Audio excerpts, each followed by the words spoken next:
Welcome to the Education Insights Focus on Behavior podcast. We're here to talk about all things behavior in the world of education. We take the science of behavior and break it down for educators into easily implementable steps, and we're excited to spend some time with you. Get ready to talk through behavior, what works, what doesn't work, and how we can all improve our work in schools so we as educators can be more fulfilled and our students can be more successful. Hello and welcome to Education Insights Focus on Behavior. I'm your host, Dr. Selena Layden, and I am excited, as always, to be here with my co-host today, Daniel Irwin. Hi, Daniel. Hello. Dr. Daria Lorio-Barston. Hi, Daria.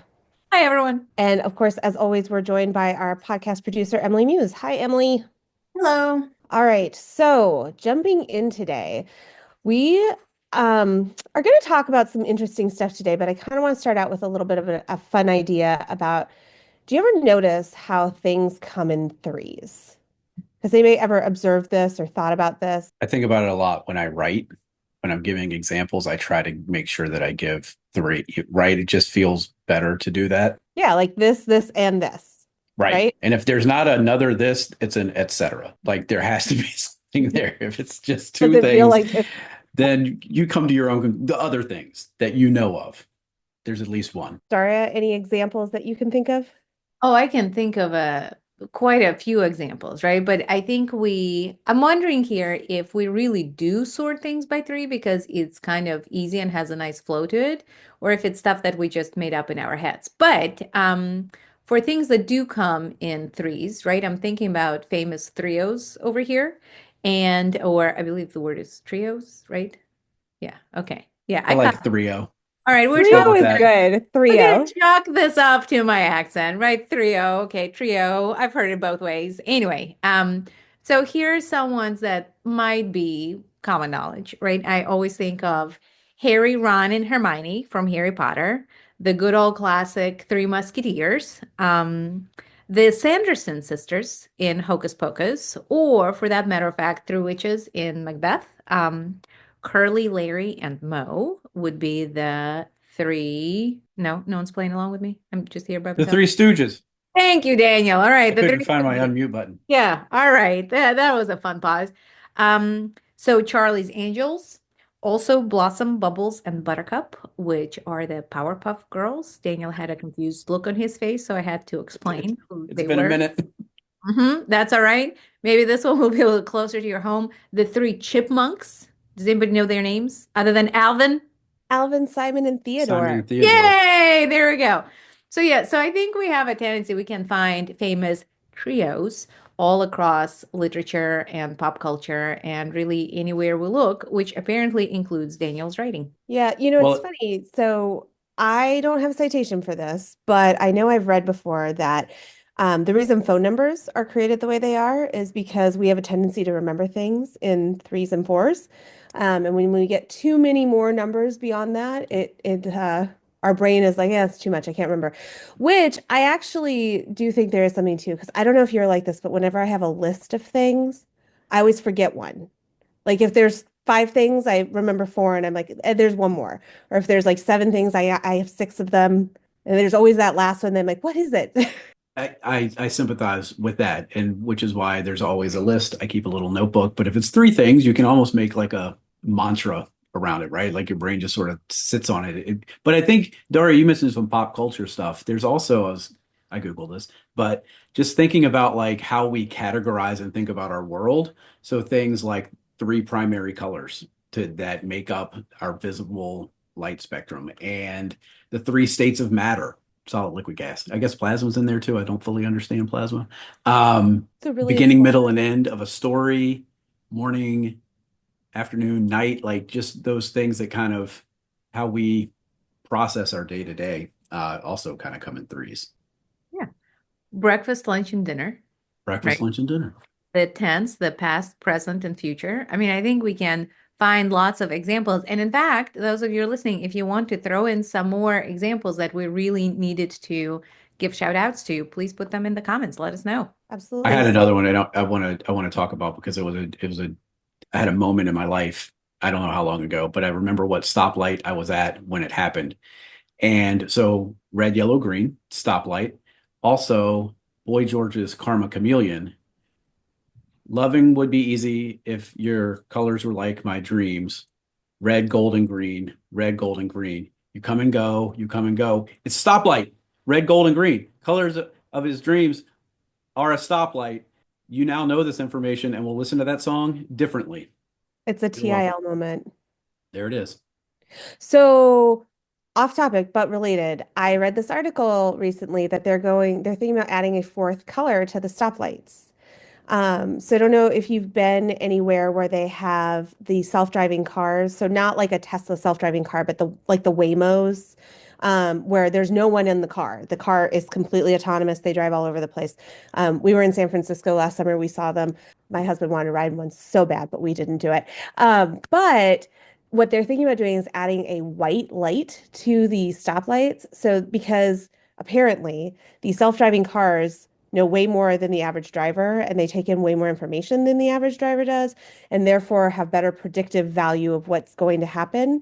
And so instead of following the stoplight, so when the stoplight is white, then you would follow the self-driving cars. I don't know how I feel about this because I don't trust drivers enough to go, oh, it's white, I should follow that. Like, I don't know. I think it might be the learning curve on that might be a little much. But yes, they are thinking about adding a fourth light in some locations. I have so many questions now. Yeah, I've never heard of a Oh, Wemo or Wemo. Waymo. They I've are never heard of really that. cool. I'm really excited about them. But, I feel like this segment is about to turn into the self-driving vehicle debate because I have some very strong feelings about them. But anyway, I'm Well, now I'm not one. advocating one way or the other. Oh no, This I was wasn't. really about the stoplight, but I had to tell the rest of the story or the white light is not going to make any sense. But I was just thinking about the white light, and I wonder, like, could it be possible for things in your environment to conflict with that, right? Like, I don't know. What do you mean? Like somebody with like a flashlight Yeah, I'm thinking like when it's just Oh, really perched up on when the. the sun is really bright, how sometimes okay. All right. But no, I'm I, just wondering like the processing piece. Anyway, while we're talking I about driving, I got two things I got to say. One is three dimensions, but like we live in three dimensions, there is right? a fourth dimension though. The fourth What dimension is is time. But nobody yes, really you're understands right. that though. Nobody Like understands. that makes everybody's Like brain these hurt random other scientist universally. people, yeah. They don't And understand anyone it who's either. ever watched a They science fiction movie, probably. right. Daniel, put it in Let's the plasma category. Put yeah. it in the Time plasma plasma category. things that like people say exist, but nobody really understands. Yeah, yeah, yeah. The other thing is I was thinking of other things and we're talking about driving. I don't know if I've already mentioned this, but my daughter has her learner's permit. And You so did. trying to You were teach her to telling us we drive, don't drive at 10 and 2 anymore. correct. You do not. Also, when I'm giving instruction, because it can be a high stress situation, I recognize that in myself. And so when I give instruction, it's generally left, right, or brake. Like three things that will help us be safe in the event that like something has to happen quickly. So there's another three for you. Because rarely do you have to like punch the gas to solve a problem. So left, right, brake, just to tell her what she has to do without we process later, but another three. That's an awesome tip. I'm totally gonna take it now because I'm sitting here thinking, yeah, that would simplify instruction for driving. So thanks for sharing that. So I think the question starts to become, why are we talking about all these threes? Which brings us to our topic for the day, and that good things come in threes. So what do we mean by that when it comes to behavior? Well, one of the things that's really important and foundational in the science of behavior is the three-term contingency. Anybody want to take a shot at giving a layman's explanation of the three-term contingency? I feel like this is the portion of the podcast where Selena just likes to quiz to see Yes. if Daniel and I really do know our stuff. This is all a setup. But Or maybe I let's just don't talk need to about talk the whole And time. we just stare at right. each other for a But second, deciding that's right. Who wants to who's go? gonna be I'll take this brave. one. I'll take it. I'll take it. Daniel, you can keep me honest and give any sort of feedback and corrections. But we're really referring to the ABC contingency or the three-term contingency, as you might know it. The listeners are probably quite familiar with antecedent behavior consequence, right? But essentially, behavior is obviously what is happening, what is observable, what we are watching, what we're referring to. That's the B in the ABC. The A is the antecedent. So something that happens right before. It's sometimes called like the trigger that gets the behavior going. It's something that happened right before. Um, just those of you who are listening, Selena just totally made a face because she hates the word trigger. But the In this context, not the word itself. Well, okay. And then the C is the consequence, right? So it's the things that happen right after behavior. And we don't mean consequence in the colloquial term that sometimes you think like consequence is something terrible, but more in the context of this is what happened right after the behavior. And that's where the really cool stuff lies for those of us who like to analyze behavior, because that when we are seeing patterns in those pieces and those C's and those consequences, that really helps us get to the why is the behavior happening in the first place. So that ABC is the antecedent behavior consequence, something that happened right before the behavior itself, and then something that happened right after the behavior. I think that was a good definition. Great job, Daria. Thanks. Excuse me, Dr. Daria. That's right. Now that I'm a doctor, I sound so much smarter. No, totally not true. Just kidding, everybody. Daniel, anything to add to that? No, I think Daria did a wonderful job. And I'm not adding, I'm just going a little further. I'm moving my hand forward. Just thinking, you mentioned kind of what happens after the behavior, right? And so when I'm talking to teachers or parents or whoever about it, I like to really be really specific about how broad that can be, right? What environmental changes happened? What happened with the people around them? What happened with, all the different things, whether they were socially mediated or not, whether it was something the person did as a result of the behavior, along with all these other things that may have changed in the environment, right? So it doesn't, consequence, like you said, Daria, sometimes is defined by something happening that's supposed to decrease the likelihood that that behavior is going to happen, right? Punishment. They need a consequence, suspension, to leave the classroom. Like that's what colloquially, good work, we kind of think of as consequence. And so when we look at that contingency, sometimes I use the word consequence and sometimes I use it along with other words so we can really dive into, well, let's think about what that consequence is. It's here are all the things that may have changed in the environment. This teacher ended up leaving the classroom, or this kid is laughing at that inappropriate joke. And those are all things that really play into, intentional or not, play into whether that behavior is going to happen again in the future. Right. If the behavior is going to be maintained, if it's going to increase, if it's going to decrease, right?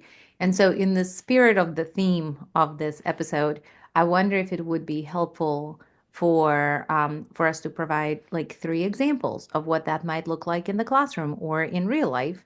And given that there are 3 co-hosts, perhaps we can each come up with one example of what that might look like in the classroom, for better or for worse, right? So if we're thinking about good things come in threes, what could that look like if we're looking to increase the good behavior?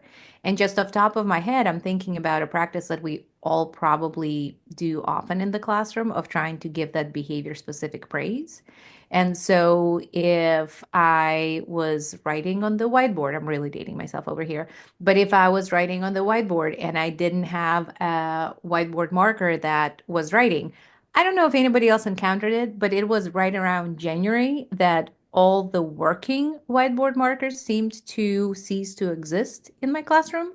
And so this was a very common experience I had. And so if a student would graciously share one of theirs that was still writing by some miracle, that would be the behavior, right? And in spirit of that cooperation and appreciation, I generally would say, "Oh my gosh, thank you so much for loaning me your marker so that I can write on the board and we can all continue to learn with this activity." So that's your ABC, right?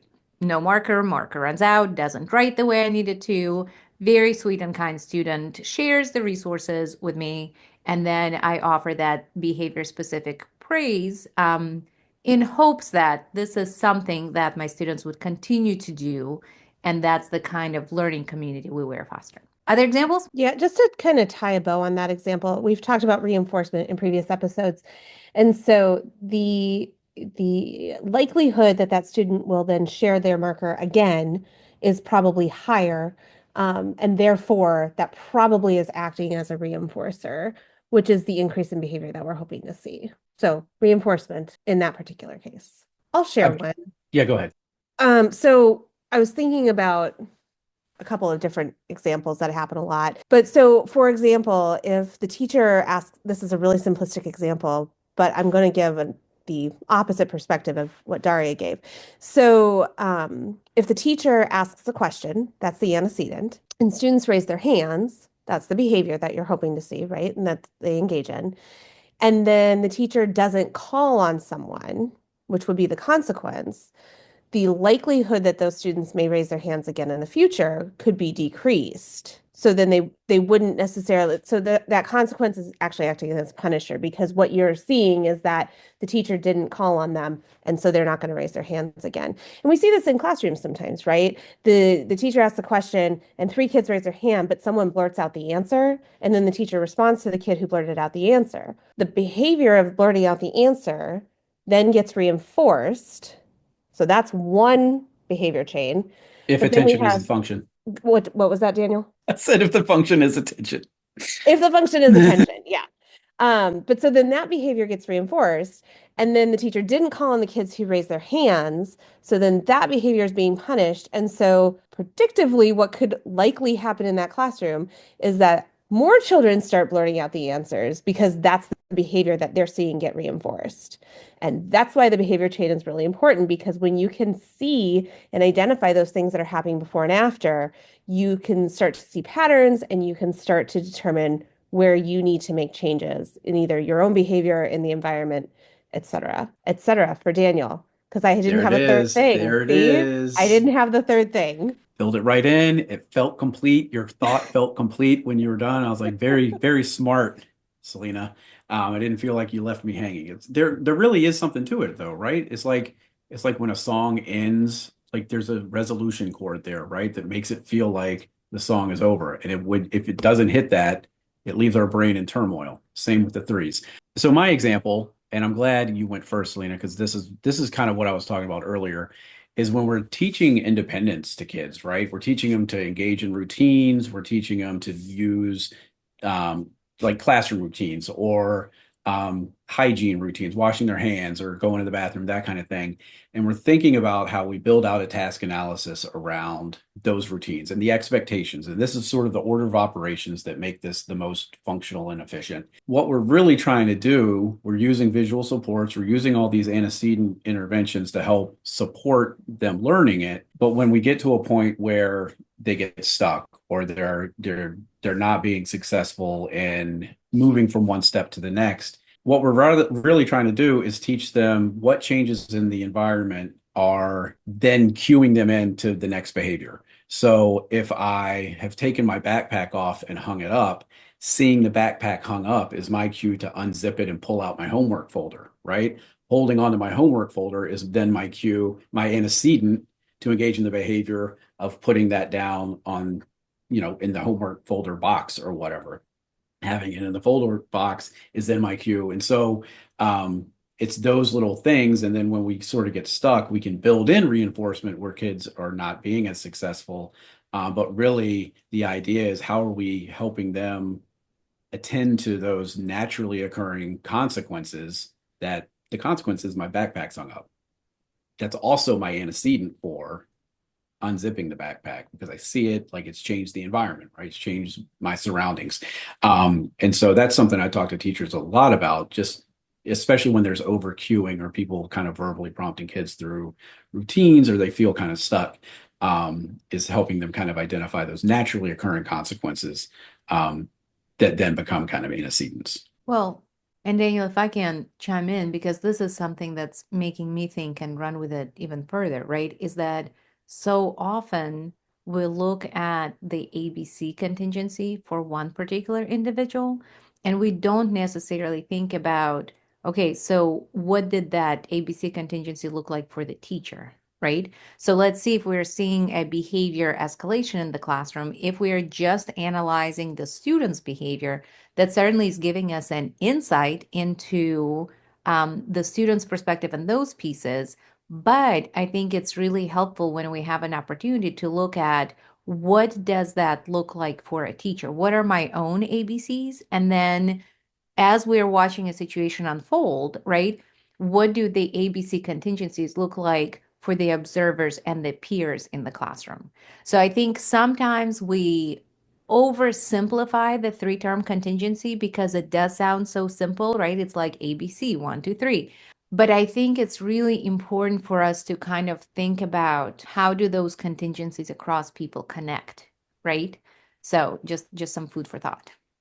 Yeah, and I think you bring up a really important point, which is, well, two important points, actually. Good job. I might think of a third while I'm talking. So the first one, Etc. I know, etc. etc. The first part being that this sounds really simple, and when we teach it, we teach it in a really simple way, right? Like there's always something that happens before the behavior, and there's always something that happens after the behavior. But it's not simple in real life because there's a lot going on, and we all have our own behavior chains occurring simultaneously, right? The teacher has their behavior chain, the student has their behavior chain, their peer next to them has their behavior chain, principal who walks in the room had their behavior chain. Like there's tons of this going on at the same time. And to Daniel's point, they are all connected too. And so one behavior chain tends to set off another behavior chain and another one and another one, which is why we keep behaving, so to speak. Um, Second thing, which I do think is really important, and as I've worked with a lot of folks, one of the things I hear sometimes is there was no antecedent. The reality is there is an antecedent. There is always an antecedent, and there is always a consequence. We may be having a difficult time identifying that, but it did exist.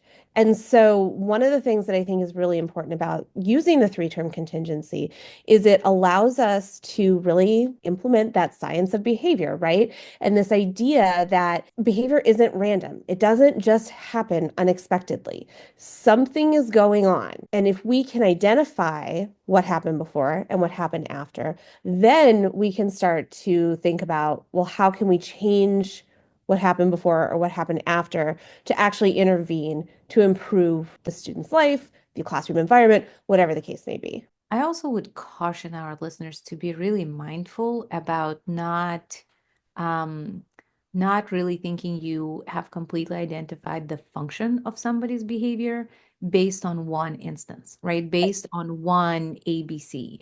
It's really all about patterns and looking for that repeated pattern in that. Because so often I think about the classic example of, a student gets an assignment, a student puts their head down. And we are very quick to say, well, they're trying to avoid work, right? But maybe not. There could be a million other things that could be going on that would cause a student to put their head down instead of engage in this particular piece of work. I mean, they could have a headache. Yes, maybe it's still work avoidance, but it's a different work avoidance than they don't know how to do it, right? Or they could be having private events and thoughts going on in the context of their life that had nothing to do with the assignment at hand, or lots of other things. So I guess really what I'm inviting our folks to think about is that you really have to think about the pattern and kind of really build on that hypothesis that you might have, because otherwise we are likely to start putting intervention in place that may not be connected to the function, because one ABC pattern or one ABC instance, right, or even two did not really give us a full picture of what is really happening. So I love ABC and three-term contingency because it is such a lovely systematic way to start unpacking things. It also always gives me an opportunity to not take behavior personally and approach it from a true like analytical piece, right? But I do want to make sure that our listeners do know to take caution and kind of look for those repeated patterns so that we can get the function correctly, as opposed to potentially project what we think we know about the situation and rolling with that. Hey, just a quick question for the panel. How many data points would we consider before we would call it a pattern? 3 data points. Hey, Doesn't cool. matter to Okay, cool. me. I was curious. I didn't That's know all if I you had. were You have curious. to be a little cautious about that though, right? Like you Yes. do need at least 3 data points. But if those 3 data points tell you the same 3 things, then you're probably good. Then But you're if on you the have right three track. data points Yes. that tell you 3 different things, then you're probably not good. Yeah, But and at least I thought 3. this was a setup for like this is one more thing that comes in threes. And yeah, It I would was. also say like 3 similar points in the same context too, right? Like there's that whole other piece under fairly equitable circumstances, does that pattern hold? Well, so when I teach this to my behavior analysis students, I always say 1 is a fluke, 2 is a coincidence, 3 is a pattern. And so that's kind of how I think about it. But yeah, you have to have 3 points that point in the same direction.